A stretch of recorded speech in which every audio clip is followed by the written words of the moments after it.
طبعا يا جماعه الجي اي تي احنا خدنا في اول حاجه the first lecture كانت about this tube and this specimen, this is the tongue followed by part of the pharynx and at the pharyngo esophageal junction انتهى الفارنكس وابتدى what the beginning of the esophagus. This tube is the esophagus. The upper part of this tube is called cervical part of the esophagus, followed by the longest part of the esophagus is thoracic part of the esophagus. The terminal 1 inch of esophagus is called abdominal part of the esophagus. The esophagus ends at this point, which is gastroesophageal junction. This opening is the cardia. Okay? After the esophagus, there is the stomach. The stomach is formed of lesser curvature, greater curvature. It has an upper end and a lower end. The upper end is called cardia.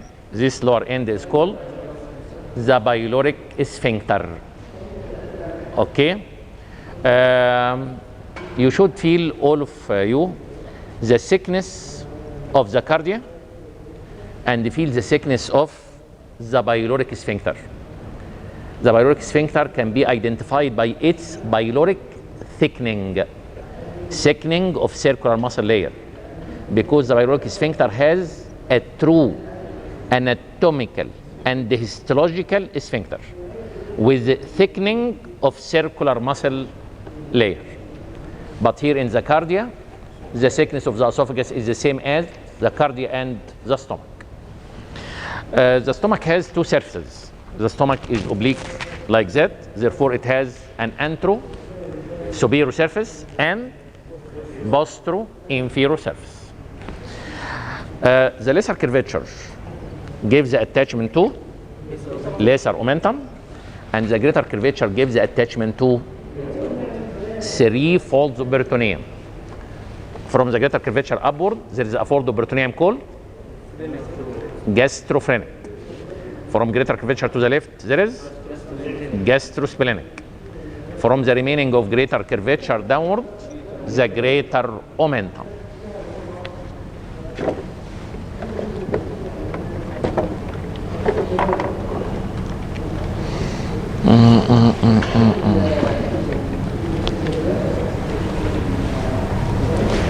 There is the remaining part of this specimen.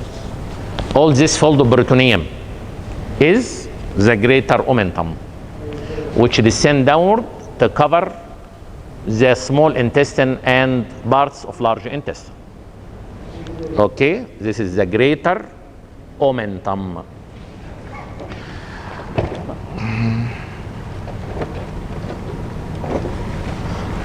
Repeat. What is this tube?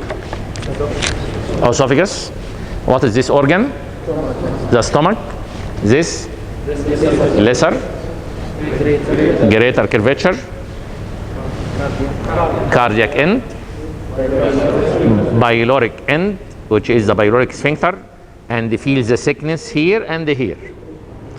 And two surfaces, an antero-superior surface and postero-inferior surface. Postero-inferior surface, which is related to the stomach bed.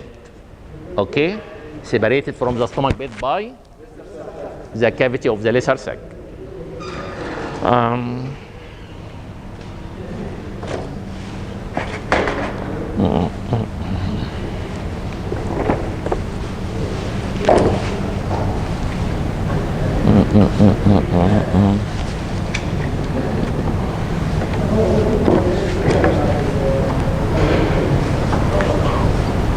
What is this? Stomach. Lesser curvature, greater curvature, cardiac end, pyloric sphincter, pyloric end, and antero-superior and the posterior inferior surface. Okay.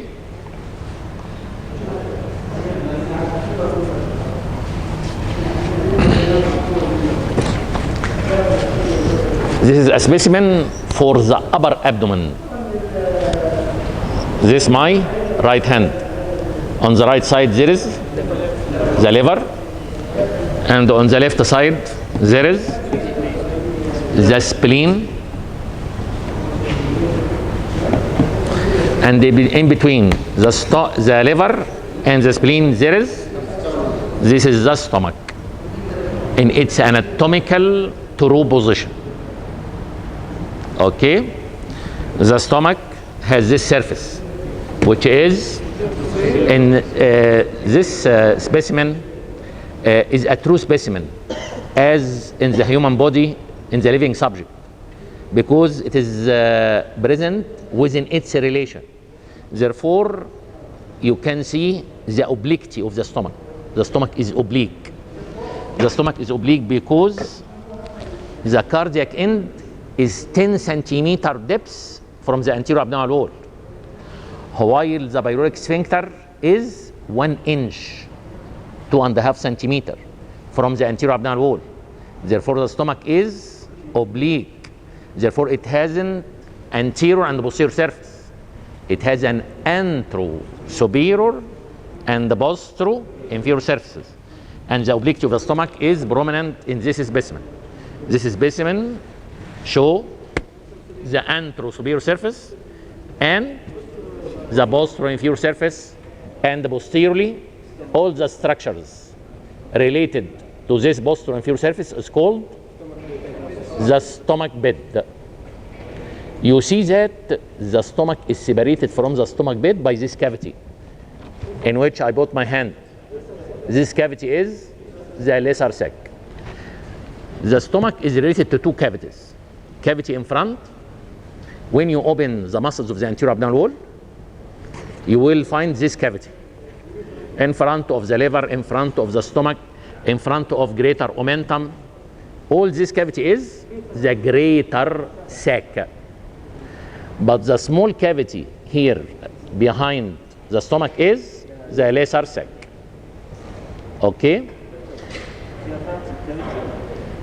لا طبعا يا جماعة، peritoneal cavity doesn't contain anything.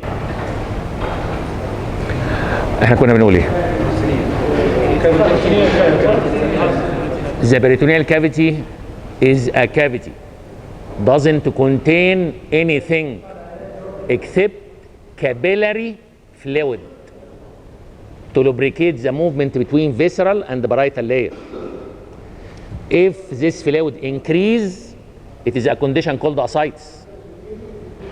Okay? We will take in detail in the theoretical lecture what is the peritoneum. This is the stomach. The cavity behind the stomach, separating the stomach from the stomach bed is, this is the lesser sac. Okay. Okay. In this specimen, this is the thoracic organs separated from the abdominal organs by this muscle.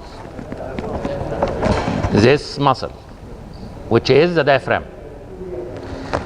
On the right side, under the diaphragm, there is the liver here. Okay. And this cavitary organ containing cavity. I open this cavity. What is this organ? This is the stomach, showing its mucosal roget, large mucosal folds of the stomach. Okay.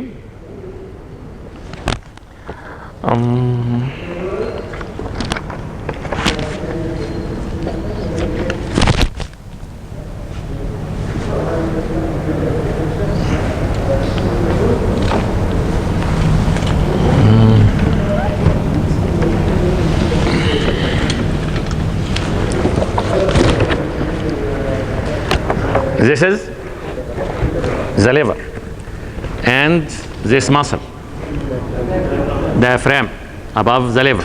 This is the diaphragm, this is the liver, and this organ is the stomach. And this is the greater curvature, and this is the lesser curvature. Here we can revise the relation of the antero-superior surface. The antero-superior surface is divided into 3 areas. Area on the right side, area on the left side below the costal margin, and the area below the liver and the costal margin. The right area is related to left lobe of liver, while the area below the costal margin is related to diaphragm, and the area below the liver and the diaphragm is related to anterior abdominal wall. Okay. Let us go to the liver. The liver is a wedge-shaped structure occupying the upper abdomen. Right hypochondrium, epigastrium, left hypochondrium. The liver is divided into anatomically into large right lobe and the small left lobe by this attachment. This attachment is the attachment of falciform ligament, which is more prominent here in this line. This is the line of attachment of falciform ligament. Therefore, this is the large right lobe anatomically, and this is the smaller left lobe anatomically. More prominent in this specimen.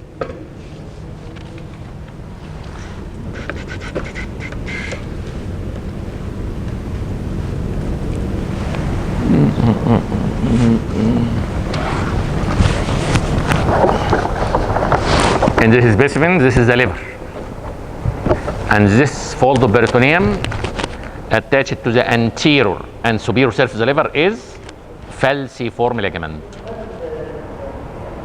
Falciform ligament. Therefore, divided into the liver large right lobe and small left lobe.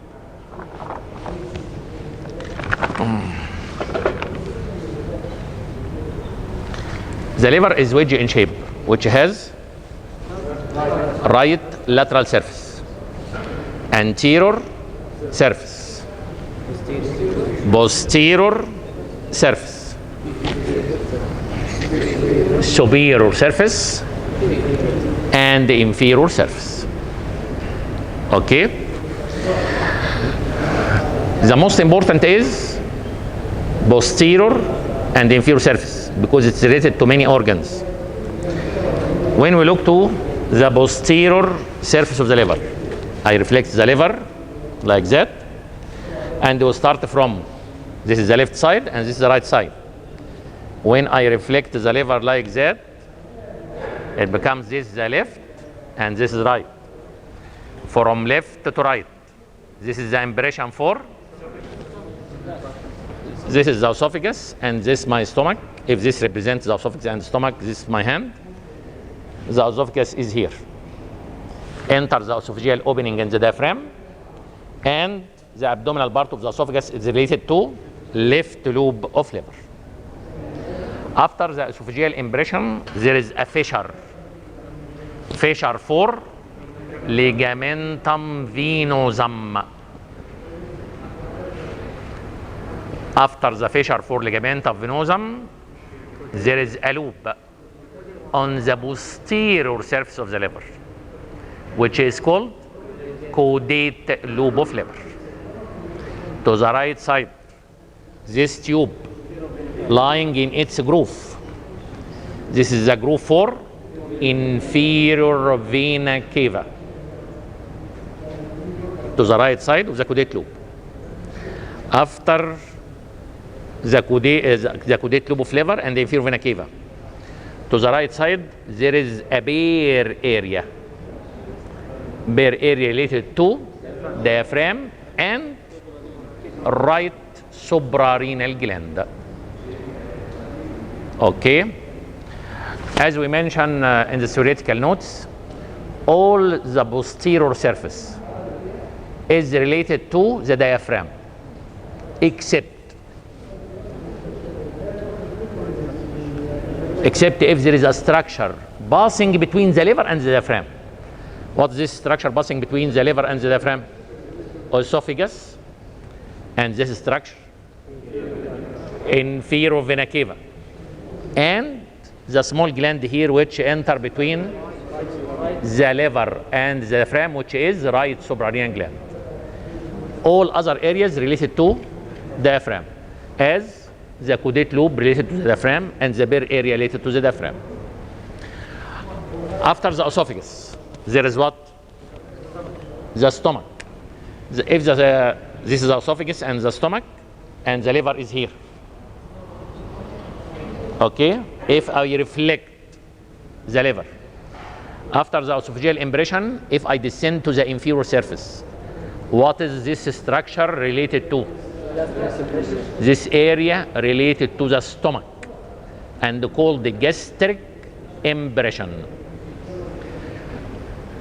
Actually, in living subject, the liver is very soft and resting here, related to gastric impression and related to the lesser curvature.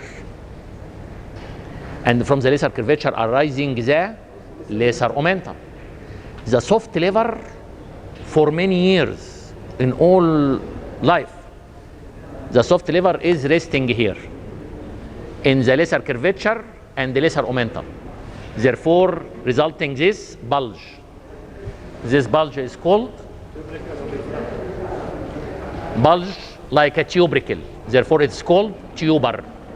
Since it is related to the omentum, it is called the tuber omental. Okay, يا جماعة. Therefore, in the inferior surface, this is gastric impression for the stomach, and this bulge is called the tuber omental, related to the lesser curvature and the lesser omentum.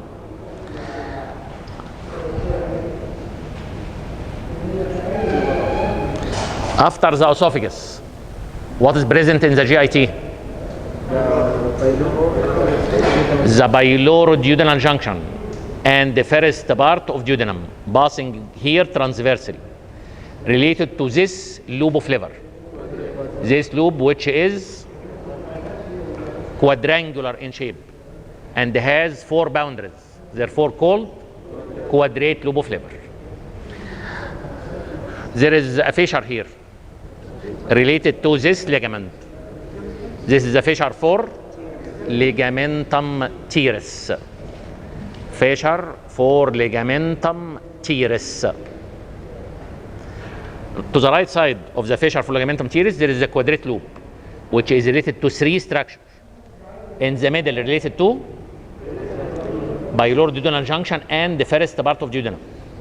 Above, related to what arises from the first inch of first part of the duodenum upward. Lesser omentum. And the passing transversely in the abdomen is the transverse colon. The quadrate lobe related to 3 structures from below upward. Below is transverse colon. Above is first part of duodenum. Above is fold of peritoneum arising from first part of duodenum, which is lesser omentum. We will know that the lesser omentum is attached below to the first inch of first part of duodenum, and above attached to the porta hepatis. Therefore, the fold of peritoneum arising from the duodenum to the porta hepatis should be related to the upper part of quadrate lobe of liver. The quadrate lobe of liver related to 3 structures: transverse colon below, pyloroduodenal and the first part of duodenum, and above to the porta hepatis is the lesser omentum. To the right side of the quadrate lobe of liver is the fossa for this organ. This is the gall bladder, which appear better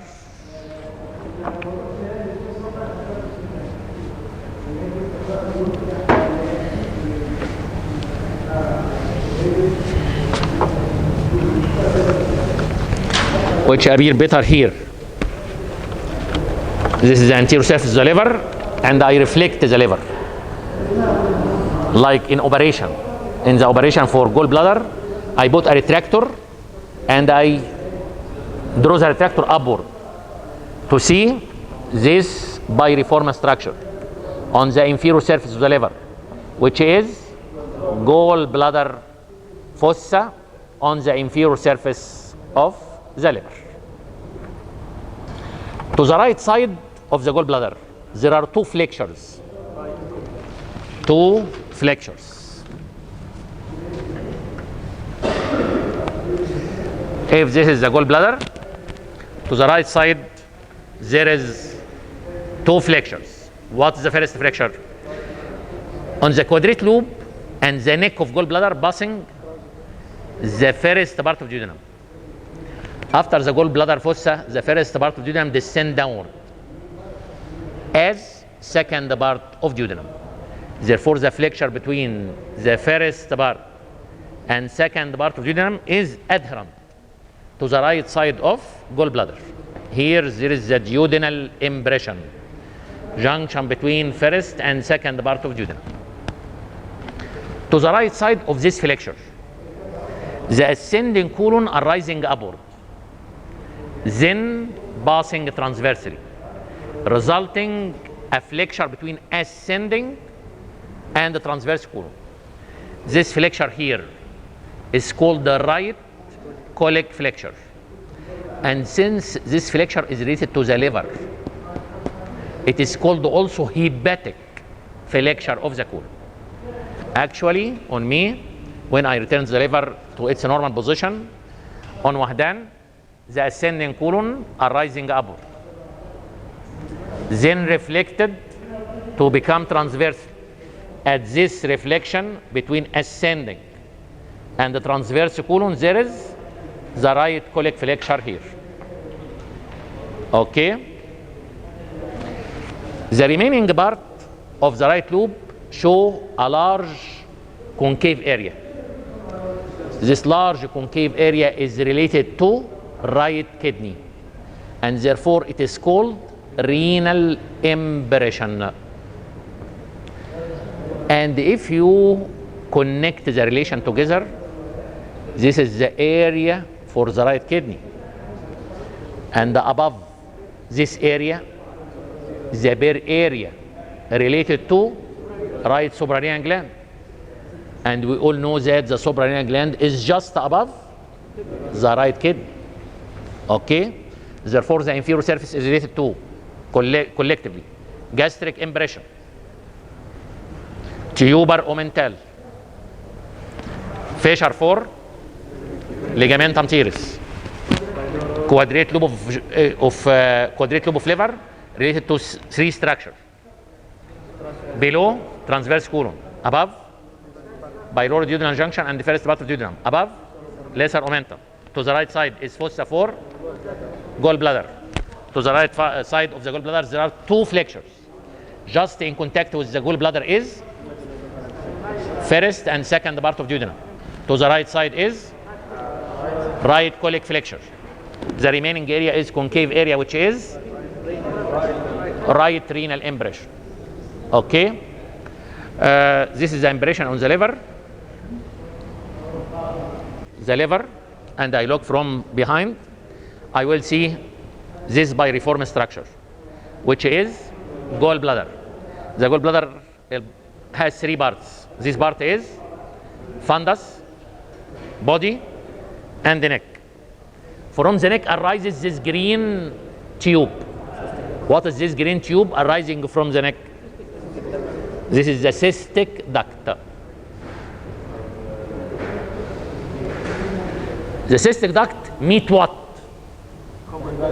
Meet this structure, which is the common hepatic duct. This is the cystic, and this is the common hepatic. The meeting of the two ducts form this duct. This duct, which is common bile duct. Therefore, you will find here a Y-shaped junction. Y-shaped junction from gallbladder coming, cystic, from the hilum of the liver, from the porta hepatis coming, common hepatic, and the union of the two is the common bile duct. I put my hand here at the Y-shaped junction. From gallbladder cystic, from porta hepatis, common hepatic, and the union of the two is common bile duct. Okay.